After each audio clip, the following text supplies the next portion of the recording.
বিবৃতিকে কূটনৈতিক শিষ্টাচার বিবর্জিত বলে মন্তব্য করেছেন অভিজ্ঞ পার্লামেন্টারিয়ান সুরঞ্জিত সেনগুপ্ত এমপি। এমন বক্তব্যের জন্য পাকিস্তান সরকারকে ক্ষমা চাইতেও বলেছেন তিনি। মঙ্গলবার সকালে রাজধানীর ডিপ্লোমা ইঞ্জিনিয়ার্স ইনস্টিটিউটে এক আলোচনা সভায় বক্তব্য রাখছিলেন সুরঞ্জিত সেনগুপ্ত। এই দেশে একটি অত্যন্ত শক্তিশালী আন্তর্জাতিকভাবে স্বীকৃত বিচার ব্যবস্থা আছে, আইনি আদালত আছে, সেখানে তার আইন অনুযায়ী বিচার করার সমস্ত অধিকার তাদের আছে। অন্য কোনো পার্লামেন্টের এই সম্বন্ধে কোনো যেমন সিদ্ধান্ত নেওয়ার অধিকার নেই। এবং তাদের ইন্টেরিয়র মিনিস্টার যে চৌধুরী নিসার আলী খান যে মন্তব্য করেছেন, এই মন্তব্য অত্যন্ত দুঃখজনক এবং অবিলম্বে এই মন্তব্য প্রত্যাহার করার জন্য আমরা এখান থেকে আহ্বান জানাই। এদিকে তথ্যমন্ত্রী হাসানুল হক ইনু কাদের মোল্লাকে নিয়ে পাকিস্তানের স্বরাষ্ট্রমন্ত্রী মীর নিসার আলীর বক্তব্যকে বাংলাদেশের অভ্যন্তরীণ বিষয়ে নাক গলানোর শামিল বলে মন্তব্য করেন। মঙ্গলবার বিকেলে সচিবালয়ে নিজ কার্যালয়ে মন্ত্রী এ বক্তব্য প্রত্যাহার ও 1971-এর গণহত্যার জন্য পাকিস্তানকে প্রকাশ্যে ক্ষমা চাওয়ার আহ্বান জানান তথ্যমন্ত্রী। পাকিস্তানি কর্তৃপক্ষের প্রতি আমাদের আশা যে তারা ভুল পথ থেকে সরে আসবে এবং আভ্যন্তরীণ বিষয়ে নাক গলানোর কোনো প্রচেষ্টা চালাবেন না এবং 71-এর মহাযুদ্ধে পাকিস্তানি কর্তৃপক্ষ যে গণহত্যা, যে অপরাধ সংগঠিত করেছিল বাংলাদেশের জনগণের বিরুদ্ধে, রাষ্ট্রের বিরুদ্ধে, সেই ব্যাপারে প্রকাশ্যে পাকিস্তানি কর্তৃপক্ষ মাপ চাইবেন, ভুল স্বীকার করবেন এবং আমাদের আভ্যন্তরীণ বিষয়ে নাক গলাবেন না। বরঞ্চ যুদ্ধ অপরাধীদের বিচার কাজে তারা তথ্য দিয়ে এবং উপাত্ত দিয়ে আমাদের সাহায্য করবেন। অর্থমন্ত্রী আবুল মাল আব্দুল মুহিতের সঙ্গে দেখা করেছেন মার্কিন রাষ্ট্রদূত ড্যান ডব্লিউ মোজেনা। মঙ্গলবার দুপুরে সচিবালয়ে অনুষ্ঠিত বৈঠকে দেশের আইন শৃঙ্খলা ও রাজনৈতিক পরিস্থিতি, গ্রামীণ ব্যাংক সহ নানা বিষয়ে আলোচনা হয় বলে সাংবাদিকদের অবহিত করেন অর্থমন্ত্রী। বিনা প্রতিদ্বন্দ্বিতায় 154 জন সংসদ সদস্য নির্বাচিত হওয়ার কথা উল্লেখ করে মন্ত্রী জানান, সরকারের মতো যুক্তরাষ্ট্র মনে করে নির্বাচনে জনগণের অংশগ্রহণই বড় কথা, কিন্তু ভোট ছাড়াই অর্ধেকের বেশি সংসদ সদস্য নির্বাচিত হয়েছে এমন জাতীয় নির্বাচন নিয়ে যুক্তরাষ্ট্র বাংলাদেশ সরকারের ব্যাখ্যার অপেক্ষা করছে বলেও জানান অর্থমন্ত্রী। তারপরে what are your plans? I can't tell you anything because this is a matter. If I want to make a statement, I have to discuss with the Prime Minister and the party stalwarts who are doing the negotiations. তো তারপরে একটা অবস্থা নিশ্চয়ই বুঝে যাবে।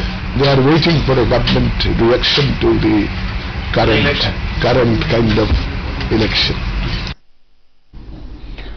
দশম জাতীয় সংসদ নির্বাচনে বিরোধী দলের অংশ নেয়ার সুযোগ নেই উল্লেখ করে যোগাযোগ মন্ত্রী ওবায়দুল কাদের বললেন, সরকারের সঙ্গে এখন তাদের যে আলোচনা চলছে তা একাদশ সংসদ নির্বাচনকে ঘিরে। মঙ্গলবার সকালে রাজধানীর বনানীর সেতু ভবনে পদ্মা সেতু প্রকল্পের চুক্তি সই শেষে সাংবাদিকদের সঙ্গে কথা বলছিলেন মন্ত্রী। আন্দোলনের নামে 18 দলীয় জোট দেশজুড়ে নাশকতা চালাচ্ছে বলেও অভিযোগ করেন ওবায়দুল কাদের। রিপোর্ট করছেন মৌসুমী শান্তা। প্রস্তাবিত মহাসড়কে পদ্মা সেতু প্রকল্পের আরও একটি চুক্তি স্বাক্ষর হয়েছে। বাংলাদেশ সেতু কর্তৃপক্ষের সঙ্গে দেশীয় নির্মাতা প্রতিষ্ঠান আব্দুল মনিম লিমিটেড এবং মালয়েশিয়ার হাইওয়ে সিভিল মেইনটেন্যান্স কোম্পানি যৌথভাবে প্রকল্পটি বাস্তবায়ন করবে।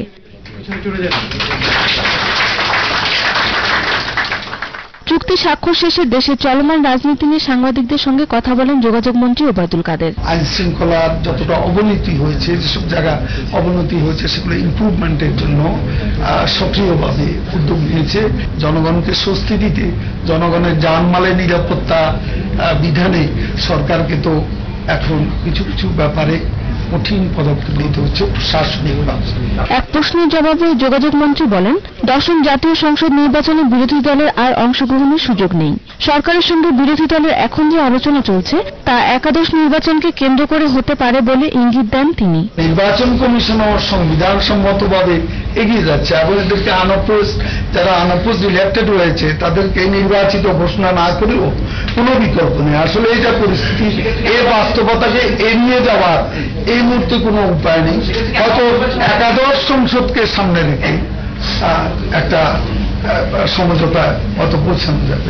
জাতীয় পার্টির চেয়ারম্যান এইচ.এম. এরশাদকে আটক করা হয়েছে কিনা জানতে চাইলে ওবায়দুল কাদের বলেন, অসুস্থতার কারণে চিকিৎসাধীন রয়েছেন তিনি। হাসপাতালে আছে, আমি আটক কি করব?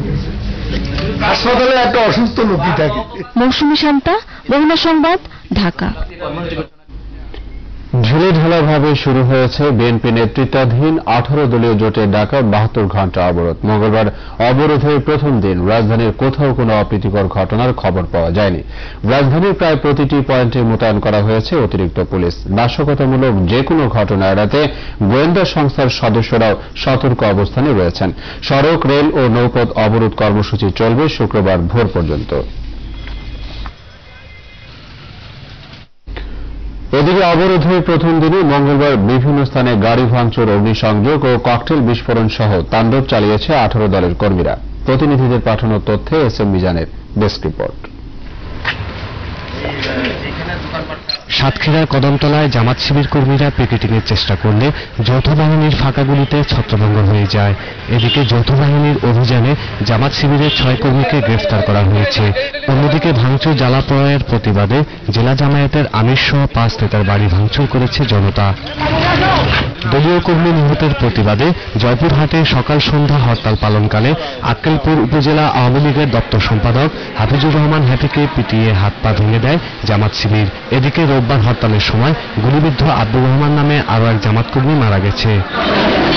মেহেরপুরের পিটিআই, রাজনগর বাজার ও কায়েমকাটা মোড়ে সকালে গাছ ফেলে সড়ক অবরোধ ও ককটেল বিস্ফোরণ সহ একটি ট্রাক ভাঙচুর করা হয়।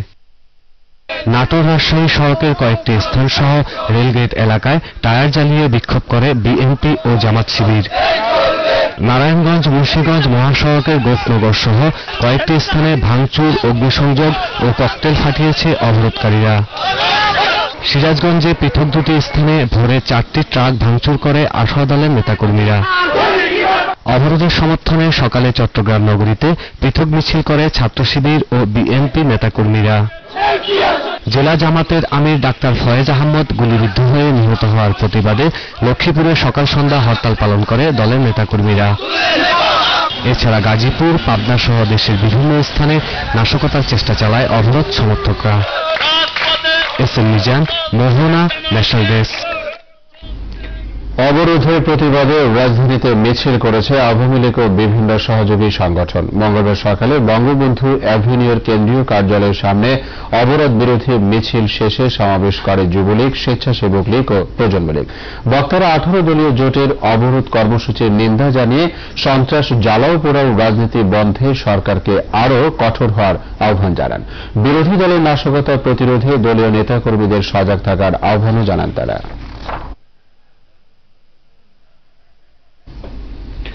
সরকার যৌথ বাহিনী এবং দলীয় ক্যাডার দিয়ে বিরোধী দলের নেতাকর্মীদের হত্যা করছে বলে অভিযোগ করেছেন বিএনপির স্থায়ী কমিটির সদস্য নজরুল ইসলাম খান। মঙ্গলবার সন্ধ্যায় রাজধানীর গুলশানে দলীয় চেয়ারপারসনের কার্যালয়ে এক সংবাদ সম্মেলনে তিনি এ অভিযোগ করেন। সরকার ক্ষমতা টিকিয়ে রাখতে অসাংবিধানিক এবং অগণতান্ত্রিকভাবে একতরফা নির্বাচনে আসন ভাগাভাগি করেছে অভিযোগ করে নজরুল ইসলাম বলেন, আলোচনার মাধ্যমে সমস্যার সমাধান করা যেতে পারে। 10ম জাতীয় সংসদ নির্বাচন বাতিল করে এখনও পুনঃ তফসিল ঘোষণা করা সম্ভব বলে মন্তব্য করেন তিনি।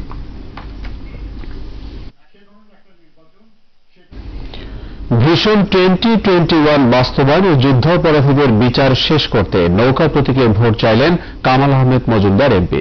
মঙ্গলবার মিরপুরের শেওড়াপাড়ায় নির্বাচনী জনসংযোগ শেষে কর্মী সমর্থকদের উদ্দেশ্যে বক্তৃতা করছিলেন তিনি। রিপোর্ট করছেন রেজা খান। মিরপুরের শেওড়াপাড়ায় স্থাপিত নির্বাচনী কার্যালয়ে মিছিল নিয়ে বিকেলে ঢাকা 15 আসনের বিভিন্ন ওয়ার্ড থেকে উপস্থিত হন কামাল আহমেদ মজুমদারের কর্মী সমর্থকরা। সেখানে উপস্থিত হয়ে নেতাকর্মীদেরকে নির্বাচনের বিভিন্ন বিষয়ে দিক নির্দেশনা দেন এই আসনে নৌকা প্রতীক নিয়ে আওয়ামী লীগের প্রার্থী বিশিষ্ট মুক্তিযোদ্ধা আলহাজ কামাল আহমেদ মজুমদার। পরে পশ্চিম শেওড়াপাড়া থেকে শুরু হয় নির্বাচনী মিছিল। এতে অংশ নেন আওয়ামী লীগ ও সহযোগী সংগঠনের নেতাকর্মী সহ সাধারণ মানুষ। প্রিয় নেতাকে কাছে পেয়ে অভিবাদন জানায় স্থানীয় এলাকাবাসী। এলাকার উন্নয়নে কাজ করায় এবং সারা বছর এলাকাবাসীর পাশে থাকায় তাকে আবারও নির্বাচিত করার আশ্বাস দেন স্থানীয় জনগণ। আগের থেকে আমরা আওয়ামী লীগের ভোট দেই এবং নির্বাচনে আমরা জয় হব ইনশাআল্লাহ। আমরা রাস্তাটা পাই হ্যাপি, মোটামুটি ওনার আমলে রাস্তাটা হয়েছে। আমরা চাই যেন সামনেও যেন উনি এই ধরনের উন্নয়নমূলক কাজ করে। গতবার আমরা পাশ করাইছি, ইনশাআল্লাহ এবারও হবে। কর্মী সমর্থকরাও প্রিয় নেতাকে বিজয়ী করার প্রত্যয় জানান। কামাল ভাইয়ের জয়ের ব্যাপারে আমরা 100% আশাবাদী। নৌকা মার্কায় ভোট দিয়ে কামাল আহমেদ মজুমদারকে বিপুল ভোটে জয়যুক্ত করে আগামী সংসদে পাঠাবি ইনশাআল্লাহ। উন্নয়নের ধারাকে অব্যাহত রাখার জন্য এবং আওয়ামী লীগকে আবার ক্ষমতা আনার জন্য আমরা এই ঢাকা 15 আসনে জনাব কামাল আহমেদ মজুমদারকে আবার নির্বাচিত করব, এটা হলো আমাদের প্রতিজ্ঞা। আলহাজ কামাল আহমেদ মজুমদারকে ভোট দিয়ে মনোনীত করবেন, বিপুল ভোটে মনোনীত করবেন, এই আশাবাদ ব্যক্ত করছি। আপনারা আগামী 5 তারিখে 5ই জানুয়ারি নৌকা মার্কায় আলহাজ কামাল আহমেদ মজুমদারকে জয়যুক্ত করবেন। জনগণের সাথে দুঃখ দশা উনি কাজ করেছেন এবং স্কুল, কলেজ, মসজিদ, মন্দির, মাদ্রাসা, এলাকার ডেভেলপমেন্ট অনেক কাজ করেছেন।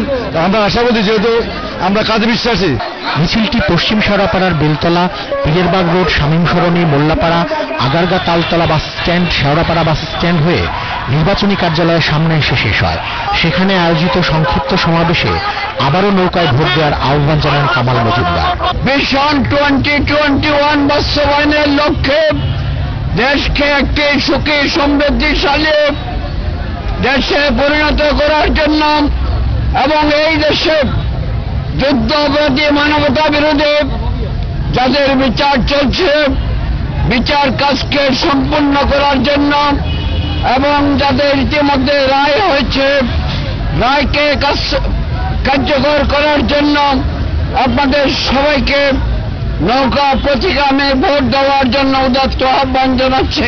এলাকার উন্নয়নে ভবিষ্যতে আরও কাজ করার প্রতিশ্রুতি দেন মিরপুরের গণমানুষের এই নেতা। এই 15 আসনে স্কুল, কলেজ, মসজিদ, মাদ্রাসা, রাস্তাঘাট আমরা সম্প্রসারণ করেছি, উন্নয়ন করেছি। ইনশাআল্লাহ আগামীতে যদি নির্বাচিত হয়ে এই এলাকায় আসে আবার এই এলাকার রাস্তাঘাট সহ অসমাপ্ত কাজ যেগুলি রয়েছে ইনশাআল্লাহ এগুলি সমস্যার সমাধান করব এবং 15 আসনকে ঢাকা শহরের একটি মডেল হিসেবে রূপান্তরিত করব। রেজা খান, মোহনা সংবাদ, ঢাকা।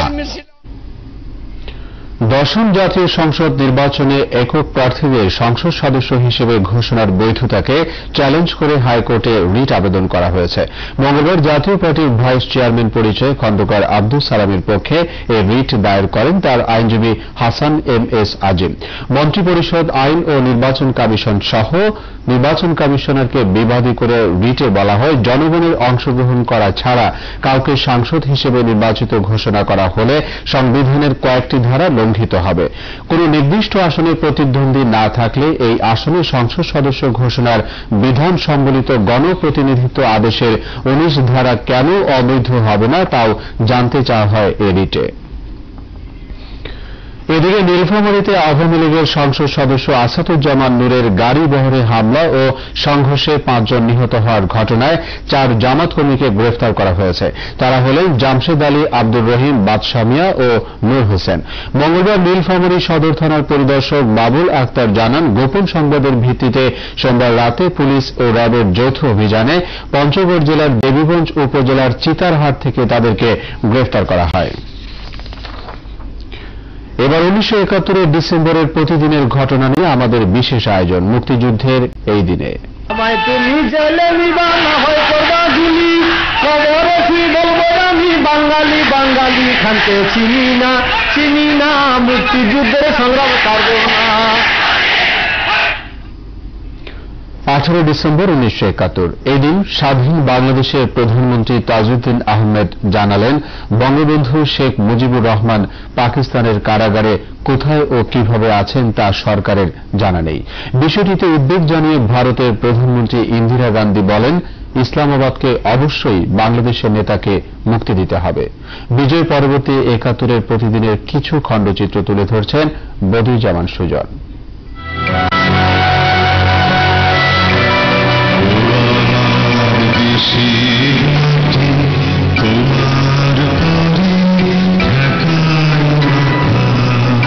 দেশ স্বাধীন হলো, নিজস্ব ভূখণ্ড পেল বাঙালি। এর মধ্যে পেরিয়ে গেছে 48 ঘন্টা, তারপরও জানা যায়নি